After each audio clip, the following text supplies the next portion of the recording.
Welcome back to the channel. My name is Thomas Fletcher and I'm the host of both the Military Social Work Network and the LCSW Network. If you're new to these channels, please do me a favor by smashing that like button, by subscribing to the channel, and by sharing this video with your social work colleagues and friends.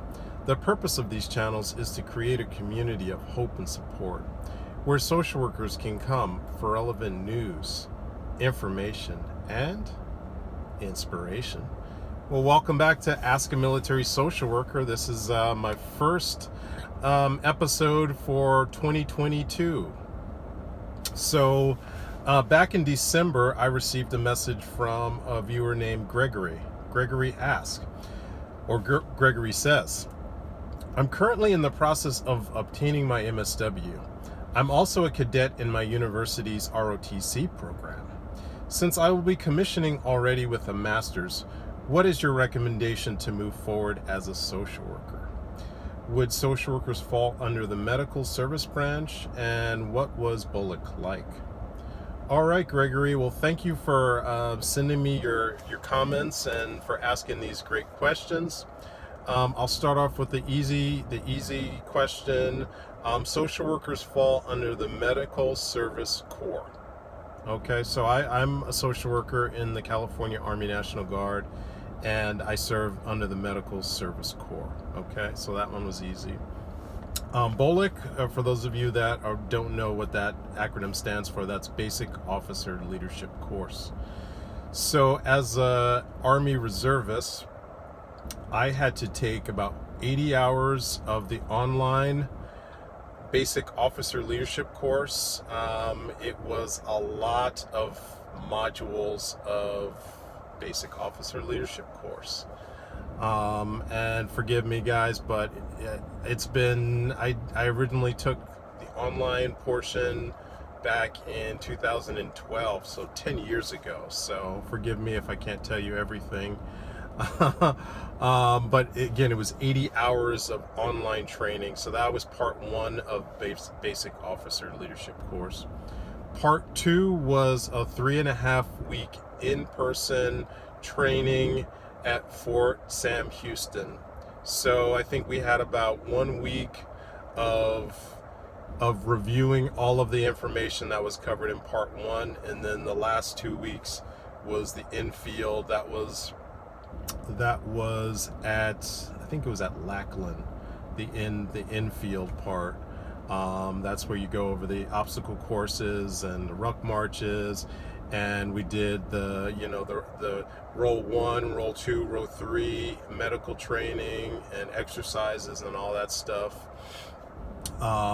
You're doing a lot of the soldier stuff in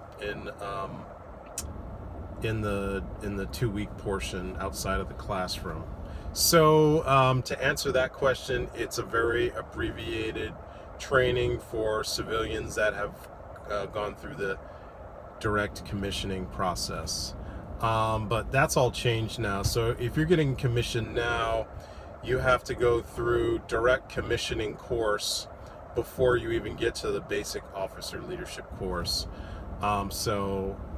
Luckily for me, I didn't have to go through that direct commissioning course. I think it's at Fort Rucker, but you can look that up. So that's the answer. What was Bullock like? Now to get to your main question, as far as recommendations for what you want to do moving forward as a social worker. So if you are I'm going to assume that you are already in the military. You didn't from what you sent me, you didn't state if you're active duty or if you're a reservist. If you're active duty, you'll get your hours. After you get your MSW, you'll have to get your hours for licensing. You could do that if you're a reservist. If you are a reservist, here's my recommendation. My recommendation is that you get a job in the VA, the Department of Veterans Affairs. And I can speak with a lot of authority since I've been working as a social worker at the VA for almost 18 years now. So my recommendation, if you are a reservist, if you're active duty, then this recommendation will be moot. But let's say, for the sake of argument, that you're a reservist, I would recommend that you get an MSW position at the VA. Start getting your hours for licensing, your supervision hours for licensing at the VA. And what the military will do is, until you get your LCSW, you will most likely be placed in a 70 series position, like medical medical administration officer, something like that. That's where you will be placed until you get your LCSW. Once you get your LCSW, then they'll be able to place you under a 73 Alpha, which is a social work officer position. And I'm speaking now just about the Army, because that's my experience. I've been serving with the Army National Guard now for over 10 years. Okay, so that's what I'm speaking. The Air Force, they have a different classification for social workers. The Navy, they have different classification for social workers.